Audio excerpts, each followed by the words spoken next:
Hello friends, welcome back to this channel online study era guys. आप सभी का स्वागत है आपके अपने study channel online study era पे। दोस्तों, कैसे आप सभी लोग? आई होप आप बहुत अच्छे होंगे और आपको होना भी चाहिए अच्छे। बिल्कुल, आप इस समय आते आते जैसे कि आप सभी के एग्ज़ाम के टाइम जितनी नज़दीक आते जाते हैं, आप सभी नेगेटिव माइंडेड ना हो, बी पॉजिटिव, हमेशा पॉजिटिव रहें। और आप ये इतनी बातें ज़रूर सोच के रखें कि यदि आप कोशिश करोगे तो आपके एग्ज़ाम में ज़रूर आपको सफलता हासिल होगी। दोस्तों, मैं आप सभी 12th स्टूडेंट, बिहार बोर्ड वाले स्टूडेंट्स के लिए, मैं आप सभी के लिए 100 मार्क्स इंग्लिश के लिए आज के सीरीज़ में टोटल 50 क्वेश्चन करवाने वाला हूं, जिसमें 30 क्वेश्चन जो होंगे आपके वो ग्रामर के क्वेश्चन होंगे और 20 क्वेश्चन जो होंगे वो आपके लिटरेचर बेस्ड क्वेश्चन होंगे। दोस्तों, बिना हम लोग टाइम वेस्ट किए हुए चलिए हम लोग स्टार्ट करते हैं आज का हमारा ये वीडियो का सीरीज। दोस्तों, इससे पहले मैंने आप सभी को ही स्टोरी ऑफ इंग्लिश का भी कुछ क्वेश्चन करवाया है। यदि आपने उसे नहीं देखा है तो जाके ज़रूर से देखें। स्टोरी ऑफ इंग्लिश, जिसमें मैंने अप्रॉक्स 20 मिनट का वीडियो किया है। यदि आप उसे पूरी वीडियो को सही से देखते हो तो आपके एग्ज़ाम में 10 नंबर पूरे पक्के होंगे। चलिए स्टार्ट करते हैं। हमारा फर्स्ट क्वेश्चन देखते हैं क्या लिखा हुआ है। Why do you tell a lie? इसका क्या चूज़ करना है? पैसिव वॉइस चूज़ करना है। जब भी ध्यान रखें, कोई भी WH वर्ड से यदि आपको उसका पैसिव वॉइस सेलेक्ट करना हो तो WH वर्ड को ही WH वर्ड में आप यूज़ करेंगे। आप यहाँ पे केवल एक वर्ड ध्यान रखेंगे। यदि हु यूज़ होता है तो हु को जो है हम यहाँ पे चेंज करके बाय होम का यूज़ करते हैं, बट यहाँ पे जो है वाई लिखा हुआ, जिस वजह से आप यहाँ पे वाई का ही यूज़ करने वाले हैं। अब जब भी पैसिव वॉइस बनाते हो तो सब्जेक्ट को ऑब्जेक्ट की जगह पे और ऑब्जेक्ट को सब्जेक्ट की जगह पे। यदि आपको पैसिव वॉइस में कोई डाउट हो तो इसी वीडियो के नीचे मैंने लिंक लगा रखा है, आप जाके ज़रूर देखिए। वहाँ पे पैसिव वॉइस, एक्टिव पैसिव का मैंने वीडियो दे रखा है। तो यहाँ पे देख रहे होगे वाई, तो सबसे पहले हम तो वाई लिखेंगे और ध्यान रखेंगे WH वर्ड के तुरंत बाद जो है हमें यहाँ पे एक्सुलरी वर्ब का यूज़ करना है, हेल्पिंग वर्ब का यूज़ करना है। तो यहाँ पे हम यूज़ करने वाले हैं वाई और यहाँ पे सब्जेक्ट हमारा बनेगा अ लाई। तो यहाँ पे वाई अ लाई से पहले हमें हेल्पिंग वर्ब चाहिए और जिस सेंटेंस में डू या डज लगा रहेगा आप वहाँ पे इज़, एम, आर का यूज़ करने वाले हो। तो इसीलिए यहाँ पे अ लाई सिंगुलर है, इसीलिए हमारा यहाँ पे इज सही होगा। ये ऑप्शन नंबर ए रॉन्ग हो जाएगा। Why is a lie, why is a lie, ये तो सभी में दिख रहे हैं। अब देखेंगे हमारा टेल का यहाँ पे पैसिव वॉइस हमेशा वर्ब की थर्ड फॉर्म लेती है, इसीलिए यहाँ पे बी नहीं लगेगा या इसीलिए रॉन्ग हो गया। हमारा यहाँ पे ऑप्शन नंबर सी सही होगा। Y is a lie told by you. I hope आपको ये क्वेश्चन समझ आया होगा। Question number 2, we are taught grammar by mister Singh. यहाँ पे देख रहे हो बाय लग गया, तो जिस सेंटेंस में बाय लग गया इट मीन्स वो ऑलरेडी पैसिव वॉइस में है, हमें इसका एक्टिव चूज़ करना है। जब इसे आपको एक्टिव बनाना हो तो आप पहले वर्ब की ओर चलो। वर्ब देख रहे हो यहाँ पे टॉट, और टॉट के साथ क्या लगा हुआ? आर। क्या इसमें BEING बीइंग लगा हुआ है? नहीं लगा हुआ है। यदि बीइंग लगा होता तो आप ING वाला वर्ब को ढूंढते। यदि यहाँ पे बीइंग नहीं लगा हुआ है तो आप डायरेक्टली वर्ब की फर्स्ट फॉर्म या वर्ब की सेकंड फॉर्म ढूंढेंगे।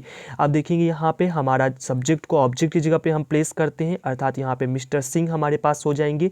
और मैंने क्या बताया, जैसे यहाँ पे आर टॉट लगा हुआ है तो आप वर्ब की फर्स्ट फॉर्म, नहीं तो वर्ब की fifth form.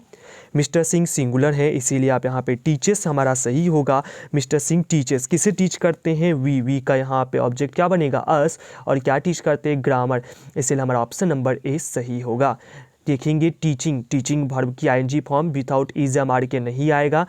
Mister Singh taught us grammar, ये तो सिंपल पास्ट हो गया है, यहाँ पे तो सिंपल प्रेजेंट की बात और इसीलिए रॉन्ग हो गया।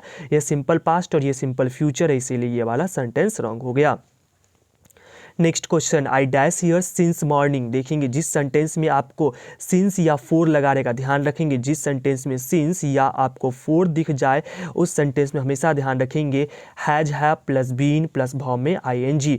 आई प्लूरल वर्ब लेगा, इसीलिए हैव हमारा यहाँ पे से होगा I have been waiting here. I am waiting नहीं, क्योंकि ये आपका सेंटेंस प्रेजेंट परफेक्ट में हो जाता है। तो क्या ध्यान रखना है, जिस सेंटेंस में यदि आपका सिंस या फोर यूज़ हो जाए तो आप वहाँ पे has, have plus been plus verb में ING। Next question, you have been riding non stop for hours. तुम कई घंटों से लगातार बाइक चलाते आ रहे हो। You dash be very tired. तुम अवश्य थक चुके होगे। अब देखेंगे कैन, तुम थक सकते हो। उड का यूज़ हम तब करते हैं जब कोई किसी से हमें उसकी चाहत जानने, उसकी प्रेफरेंसेस जानना हो या किसी से हमें रिक्वेस्ट करना हो। आउट के साथ टू लगता है तब जाके हम इसे चाहिए के अर्थ में कर्तव्य बताने के लिए, ड्यूटी बताने के लिए यूज़ करते हैं। यहाँ पे हमारा राइट आंसर मस्ट हो जाएगा। You must be very tired. अब मस्ट का मतलब अवश्य भी होता है, मस्ट का मतलब अवश्य चाहिए भी होता है। जहाँ पे कंपल्सन की बात हो, मजबूरी की बात हो, वहाँ पे मस्ट का यूज़ हम करते हैं। वैसे यहाँ पे तो निश्चित हो रही है कि तुम कई घंटों से चलाते आ रहे हो, राइड कर रहे हो, तुम अवश्य थक चुके होगे। Number 5, she ran out of the room, she was screaming. वह द रूम से दौड़ी। रैन भाव का यहाँ पे आपका जो है सेकेंड फॉर्म यूज़ हो रहा है। फिर क्या हुआ, सी वॉज स्क्रीमिंग, वह क्या कर रही थी, चिल्ला रही थी। अब इसमें से आपको ढूंढना है, इसको कॉम्बिनेशन वाले में आप ध्यान इतना रखेंगे कि कोई भी सेंटेंस में जितने वर्ड लिखे हों उससे एक्स्ट्रा वर्ड आपके सेंटेंस में नाम लगा रहे। सी रैन टू द रूम, यहाँ पे देखिए, यहाँ पे रैन आउट बोल रहा है, यहाँ पे रैन टू द रूम, इसीलिए रॉन्ग हो गया। सी रैन आउट रूम, ये सही है। सी रैन आउट रूम, वह रैन से she ran out room, ran out of the room होता तो हम मान लेते सही है। और ये भी स्क्रीमिंग, यहाँ भी आपका रॉन्ग हो गया। सी हैड, क्या ऊपर वाले सेंटेंस में कहीं हैड लगा हुआ? अच्छा, एक चीज़ और देखिए, यहाँ पे रन लिखा हुआ है, ये भाव की जो है फर्स्ट फॉर्म दिया हुआ है, ऊपर तो सेकंड फॉर्म है, जिस वजह से ये रॉन्ग हो गया। वैसे भी सी सिंगुलर भाव लेगा, रन्स होना चाहिए था, ये ऑलरेडी ये गलत है। हैड ऊपर तो नहीं दिया हुआ, मतलब ये भी रॉन्ग है। आपका ऑप्शन नंबर डी इनमें से कोई नहीं होगा। Next number 6 question, dash you mind standing up for a moment. यदि आप बुरा न मानो तो क्या हो, थोड़े से खड़े हो जाओ। तो ध्यान रखेंगे, इस माइंड का मतलब आप वो मत समझना कि दिमाग, यहाँ पे माइंड का आपका ये मतलब होता है, अगर इस बात पे आप ज़्यादा गौर ना करें, यदि आपकी इच्छा हो तो, यदि आपकी इच्छा हो तो 1 मिनट के लिए खड़े हो जाए। तो यहाँ पे जो है, आप जब भी किसी से हमें कोई उसे रिक्वेस्ट करना हो तो हम यहाँ पे वुड मॉडल एक्सुलरी का यूज़ करते हैं। Number 7, I dash be interested in physics. I dash interested in physics, मुझे फिजिक्स में बहुत रुचि है। मतलब अब देखो, जब भी किसी चीज़ में इंटरेस्ट होता है तो वो हमेशा आपको सिंपल प्रेजेंट टेंस में बनेगा, क्योंकि आपकी इंटरेस्ट है तो मतलब वो हमेशा के लिए रहेगी। ऐसा नहीं आपकी पहले इंटरेस्ट थी अब नहीं है, तो इंटरेस्ट है, तो इस वजह से जो है हम इसे simple present, I am always interested in physics, हमारा सही होगा। नंबर 8, ही सेड, वह कहा, आई हैव गॉट अ टूथएच, मुझे दांत में दर्द हो रही है। अब देखिए, यहाँ पे सेड लगा हुआ है, लेकिन यहाँ पे सेज लगा, क्रॉस हो गया। यहाँ पे सेड है, सही होगा, सेड है, सही होगा। यहाँ पे हैड सेड लगा, फिर रॉन्ग होगा। मतलब बी या सी में से कोई आपका ऑप्शन से होगा। ध्यान रखिए, जब भी आपको ये ऑब्जेक्टिव मिलता है ना, तो पहले आप ऑप्शन को कट करना सीखो। ये नहीं कि डायरेक्टली कूद मारो कि नहीं हमें तो इसमें ढूंढना है सही। ऑब्जेक्टिव में जब भी आपको ढूंढना हो तो पहले ऑप्शंस को कट करो। ही सेड, और आपने नरेशन तो इतना ज़रूर पढ़ा होगा, जैसे ही हमने यहाँ पे कॉमा, इन्वर्टेड कॉमा के बदले डाइट का यूज़ करते हैं, जो कि इस सेंटेंस में दिया हुआ, इसमें तो है नहीं। हमारा ऑप्शन नंबर सी सही होगा। He said diet, I first person है, फर्स्ट पर्सन सब्जेक्ट के अकॉर्डिंग सब्जेक्ट ही है, तो यहाँ पे ही हो गया। हैव हैज़ चेंज होता है हैड में, सही है। He had got a toothache. Number 9, she said me, she thanked me, इसका आपको क्या चूज़ करना है, डायरेक्ट नरेशन। वह किसको थैंक यू कहती है, मुझको कहती है। यहाँ पे देखो हिम लिखा हुआ, उसको नहीं कह रही है, हिम लिखा हुआ, ये भी नहीं होगा, या तो ये होगा ना तो ये होगा। अब देखता है, थैंक्ड मी, ये सिंपल ये जो है आपको सेंटेंस में वह पास्ट की बात है, जबकि यहाँ पे सी से लगा हुआ, और सी के साथ से भी नहीं लगता है, सी सेज लिखा रहता तब मान भी लेते सही है, लेकिन जिस वजह से ये भी रॉन्ग हो गया। हमारा ऑप्शन नंबर डी सही होगा, she said to me thank you. Number 10 question, my brother did not dash her, मेरा भाई ने उसे नहीं पसंद किया है। अब ध्यान रखेंगे, डू हो, डज हो या डिड हो, डू डज डिड के बाद हमेशा जो है आप वर्ब की फर्स्ट फॉर्म यूज़ करोगे। यहाँ पे देख रहे हो चोज, यहाँ पे CHOSE चूज़, ये चूज़ जो है चूज़ की सेकेंड फॉर्म है। यहाँ पे जो है हमारा राइट आंसर होगा CHOOSE चूज़।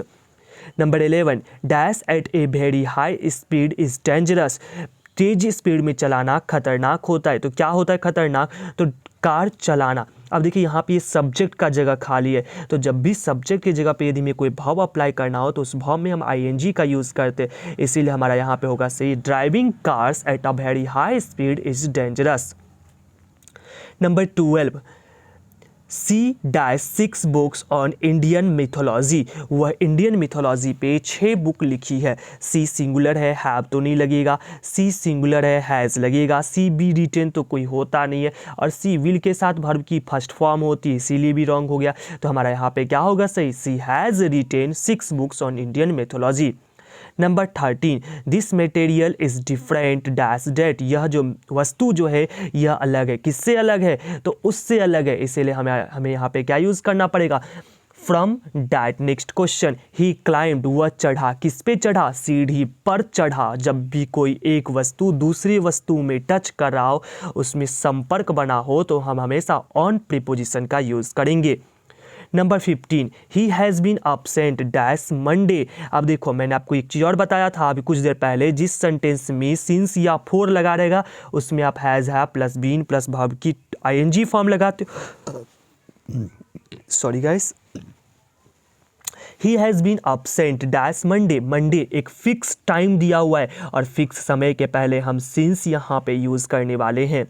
नेक्स्ट नंबर 16, और हाँ 4 कहाँ यूज़ करते हैं, जब कोई समय अंतराल बताया जाता है, जैसे कि 2 दिनों से, 2 घंटों से, for 2 days, for 2 minutes, for 2 years, for 2 second, ठीक है ना, फॉर 2 आवर्स, इस तरह से हम यूज़ करते हैं 4 का। नंबर 16, यहाँ पे आपको सही सेंटेंस चूज करना है। Sid can play tennis as good as his brother. अब देखो आप यहाँ पे क्या रॉन्ग हो गया, पता है आपको, थोड़ा आपको तो गलती सेंटेंस में नज़र ही नहीं आ रहा होगा, लेकिन गलती मैं आपको बता दे रहा हूँ। यहाँ पे सिड कैन प्ले टेनिस, यहाँ तक तो बिल्कुल सही है।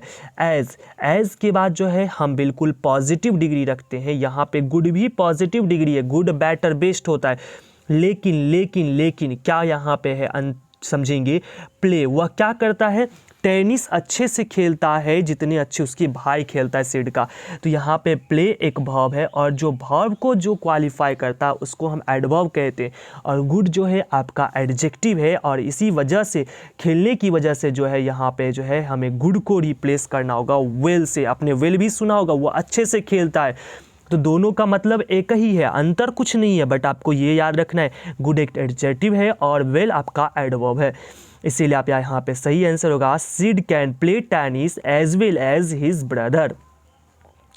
नंबर 17, आपको यहाँ पे देखेंगे, I have a homework to do. मुझे तो ये सेंटेंस बिल्कुल सही लग रहा है, यही सेंटेंस सही होगा, I have homework to do. Homework एक नाउन है, नाउन के पहले आर्टिकल चाहिए, यहाँ पे आर्टिकल नहीं, जिस वजह से ये रॉन्ग है।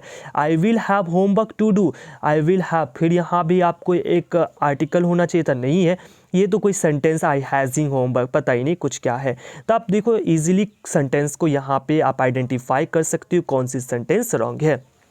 नंबर 18, यहाँ पे भी देख रहा है आपको, that was sure a mistake. अब ध्यान देंगे यहाँ पे देखिएगा, जब भी वर्ब लिखते हैं हम लोग, यहाँ पे वॉज जो है एक हेल्पिंग वर्ब नहीं, एक एक्जुलरी नहीं, यहाँ पे वॉज जो है एक मेन वर्ब की तरह काम कर रहा है। सर कैसे समझे मेन वर्ब, क्योंकि यदि वॉज एक्जुलरी की तरह काम करता, यदि हेल्पिंग की तरह काम करता, तो आप वॉज के बाद वर्ब में जो है क्या करते, ing लगाते। जैसे I was writing a letter, I was drawing a picture, I was cooking food लिखते हो, तो वॉज वहाँ पे हेल्पिंग वर्ब है, बट यहाँ पे वॉज तो मेन वर्ब है।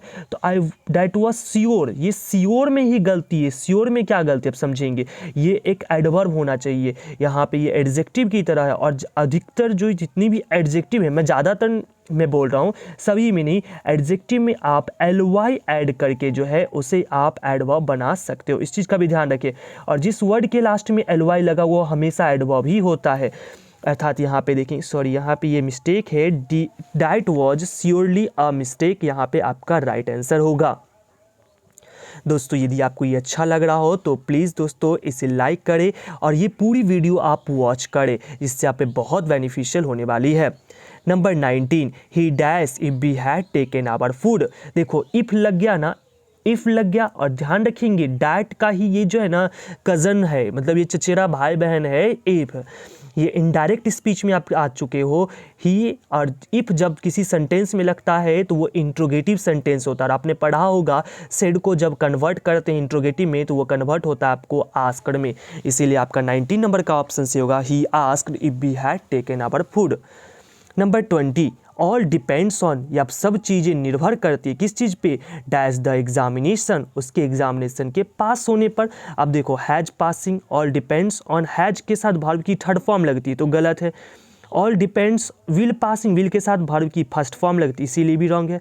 हैड के साथ भी वर्ब की थर्ड फॉर्म लगती है, ये भी रॉन्ग है। तो यहाँ पे हमारा राइट आंसर सही होगा सी, ऑल डिपेंड्स ऑन, सब कुछ निर्भर करता है dash his passing the examination, उसके एग्जामिनेशन पास करने पर। अगर ये पास करता है तो उसे आगे की पढ़ाई करवाई जाएगी। देखते हैं next question, you dash not go to attend the meeting, तुम मीटिंग अटेंड करने के लिए नहीं जा सकते हो। कैन, कैन का यूज़, कैन मॉडल एक्सुलरी का यूज़ तब करते हैं जब हमें किसी काम को करने में पावर लगता हो, एबिलिटी, योग्यता लगता हो, शक्ति लगती हो। कैन, यहाँ पे तुम्हें मीटिंग में जाने के लिए कोई शक्ति वगैरह नहीं लग रही है, इसीलिए कैन रॉन्ग हो गया। यहाँ पे नीड नॉट, तुम्हें मीटिंग में जाने की आवश्यकता नहीं है, यहाँ पे हमारा ऑप्शन नंबर बी सही होगा। मैं आपको एक और चीज़ बता देता हूँ, एक मॉडल एक्सुलरी है नीड और एक है डेयर, ये दोनों जो होते हैं मेन वर्ब भी होते हैं और यहाँ पे हेल्पिंग वर्ब भी होते हैं। जब इनके साथ डायरेक्टली नॉट लग जाएगा तो ये एक्सुलरी हेल्पिंग वर्ब की तरह काम करेंगे, और यदि सीधे तरीके से यूज़ हो रहे हैं तो ये मेन वर्ब की तरह बन जाएंगे। यहाँ पे हमारा राइट आंसर होगा यू नीड नॉट। सर मे क्यों नहीं होगा? मे संभावना बताता है, पॉसिबिलिटी भी बताता है।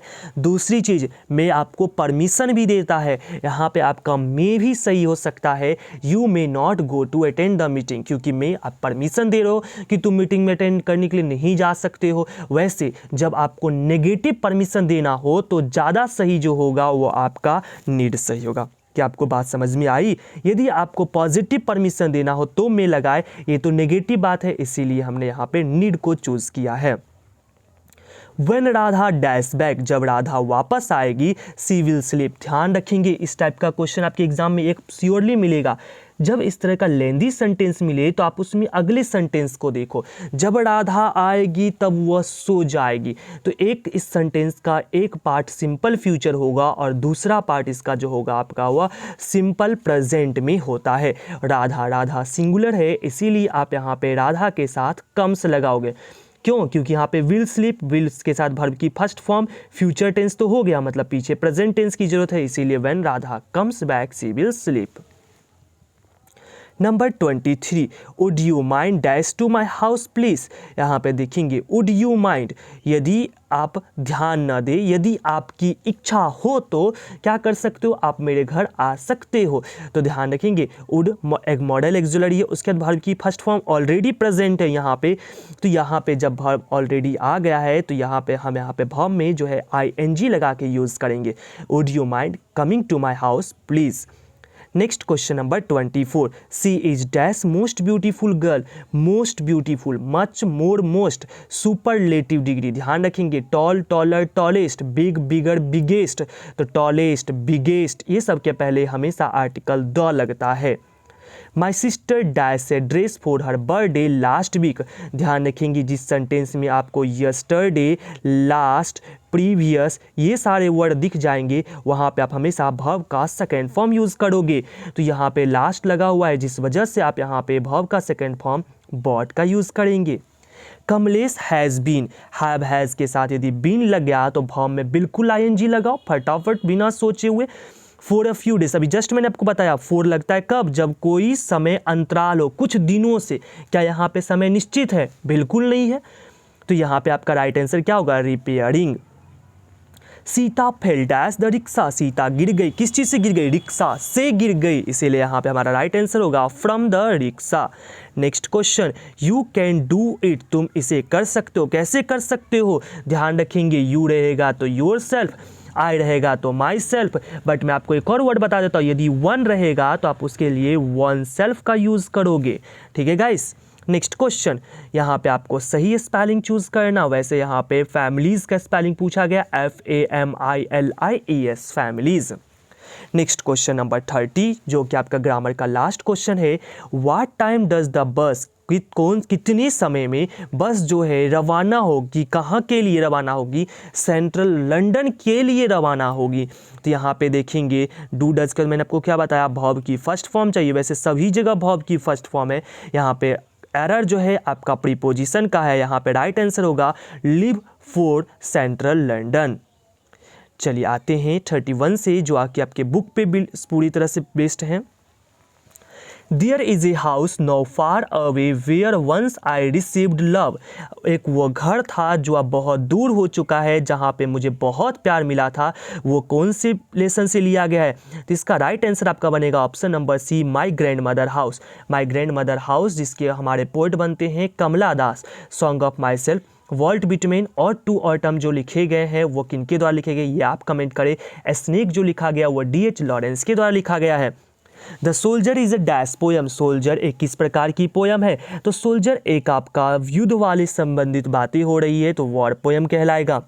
कमला दास इज अ डैश पोएटेस। कमला दास कौन सी प्रांत से बिलोंग करने वाली कौन सी देश की महिला है? नाम ही हमारे इंडिया की लग रही है तो इंडियन होगी।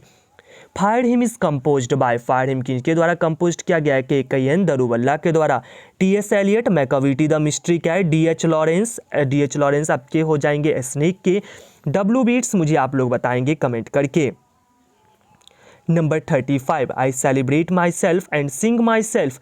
बिल्कुल माई सेल्फ आपको ध्यान आ रहा होगा, सॉन्ग ऑफ माई सेल्फ। और सॉन्ग ऑफ माई सेल्फ के आपके पोइट का नाम क्या बनता है? यदि आपको ध्यान थोड़ा सा भी आ रहा है, यदि नहीं आ रहा है तो थोड़ी सी आप इस पर जरूर मेहनत कर ले। वैसे इसका राइट आंसर वॉल्ट विटमैन बनेगा। शब्द ड्रामा कौन से शब्द से लिया गया है? तो इसका राइट आंसर क्या बनेगा? ड्रामा शब्द जो ये आपका स्टोरी ऑफ इंग्लिश का वर्ड है। ड्रामा शब्द जो आपका लिया गया है ये ग्रीक लैंग्वेज से लिया गया है, इसलिए राइट आंसर आपका ग्रीक बनेगा। Next question, the snake looked at the poet. जो सांप जो है वो कब किसको देखता है? कवि को देखता है। कैसे देखता है? तो हैप्पीली, खुशी खुशी नहीं, कन्फ्यूजिंगली। हाँ, आपको लगेगा कि कन्फ्यूज होकर देख रहा है लेकिन कन्फ्यूजिंगली भी नहीं आपके राइट आंसर होगा। आपका राइट आंसर होगा वैग्वली। वैग्वली का मतलब होता है अस्पष्ट, संदिग्ध। जैसे गाय, जैसे जब गाय को आप पानी पिलाते हो तो वह बार बार अपना सर उठा के किस तरह से देखती रहता है, तो उसे हम कहते हैं वैग्वली।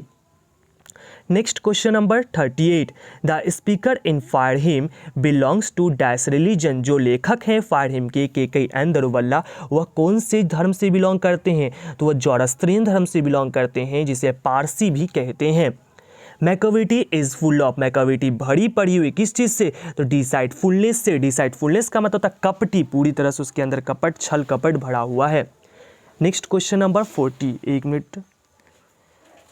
40 number question, the scholar gypsy has been written by. Scholar gypsy ये किसके द्वारा लिखा गया है? अब आपको मैं इनके 3 बुक का नाम बता देता हूँ। एक स्कॉलर जिप्सी है, एक और इनका बुक है जिसका नाम है सोहराब एंड रुस्तम। ध्यान से सुनेंगे, सोहराब एंड रुस्तम। और तीसरी जो बुक है डॉवर बीच। डॉवर बीच मैं लिख देता हूँ, डॉवर बीच। और एक बुक है सोहराब एंड रुस्तम। ये जो बुक लिखी गई है, ये तीनों बुक और स्कॉलर जिप्सी, ये तीनों लिखे हैं मैथ्यू आर्नोल्ड ने। ध्यान रखेंगे, the scholar Gypsy, Dabur beach, Sohrab and Rustam, ये तीनों लिखे गए हैं मैथ्यू आर्नोल्ड के द्वारा। SEBI was 12 year old Japanese boy, ये तो आप सभी को याद ही होगा। आवर एंसेस्टर्स एंजॉयड, हमारे पूर्वज कौन से रूल को एंजॉय करते थे? अर्थात उन्हें गांव में रहना बहुत पसंद रहता था। आज की तरह के लोगों की तरह नहीं, उन्हें शहर ज़्यादा भाता था। Next question number 43। दोस्तों यदि आपको अच्छा लग रहा है तो प्लीज़ दोस्तों, यदि आपको अपने भाई की मेहनत अच्छी लग रही है तो एक लाइक ज़रूर करें। यदि आपने अभी तक सब्सक्राइब नहीं किया है तो इस चैनल को सब्सक्राइब भी कर लेना। Martin Luther king dislikes dash discrimination. Martin Luther king घृणा करते थे कौन से डिस्क्रिमिनेशन से? तो इसका राइट आंसर बनेगा option number D, racial.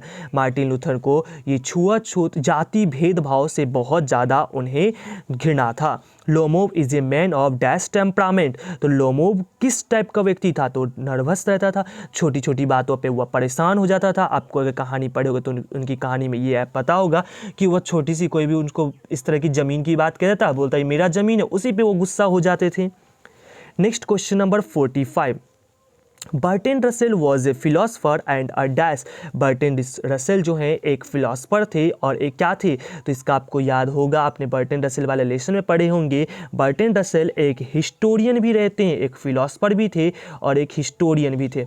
Guys थोड़ा सा इस क्वेश्चन में मुझे डाउट है, आप लोग मुझे एक बार क्रॉस चेक करके मुझे बताएंगे क्या ये हिस्टोरियन ही थे क्या, कि कुछ और ऑप्शन में है। Dash is called the father of the modern novel. Modern novel के पिता किन्हें कहा गया है? तो देखेंगे यहाँ पे बहुत सारे जगह पे रिचार्डसन बता रहा है, लेकिन यदि आप इसे गूगल पे आप सर्च करोगे तो इसका राइट आंसर बताता है अल फील्डिंग। यहाँ पे मैंने आपको स्टोरी ऑफ इंग्लिश में भी करवाया, अल्फ्रेड फील्डिंग करके कुछ इनका नाम है। नेक्स्ट क्वेश्चन नंबर, वैसे इसका राइट आंसर आप फील्डिंग ही टिक करें। कुछ क्वेश्चंस ये जो आपके पास अभी जो बिहार बोर्ड वाले क्वेश्चंस हैं उन सभी में रिचार्डसन लगा रखा है, लेकिन आपके पास यदि स्टोरी ऑफ इंग्लिश की बुक होगी तो आप वहाँ पे देख सकते हो रिचार्डसन उन्होंने लिख रखा है। 47 question number, dash are rulers of ancient Egypt. Ancient Egypt के, पुराने इजिप्ट के शासक को क्या कहा जाता था? तो आपको याद होगा, तो फर्स्ट लेसन का आपका क्वेश्चन है, उन्हें फारोज हम बुलाते थे। Pearl S Buck is and dash writer. Pearl S Buck कौन सी प्रांत की है, कौन सी देश की है? तो वो एक अमेरिकन राइटर है। Next question number 49, I have a dream किनके द्वारा लिखा गया है एक speech? Martin Luther king junior. चलते हैं लास्ट क्वेश्चन पे। नानू काका वॉज द नरेटर्स। नानू काका लेखक मनोहर मलगांवकर के क्या थे? तो मनोहर मलगांवकर के वह एक मैटरनल अंकल थे, वह मामा जी थे। आपको डायरेक्ट भी अंकल लिखा होगा तो भी आप अंकल को भी टिक कर सकते हो। आई होप आपको गाइस पूरी तरह से सारी वीडियो समझ में आई होगी। Thank you for watching my video. दोस्तों आपको कैसा लगा कमेंट सेक्शन में ज़रूर मुझे बताएं।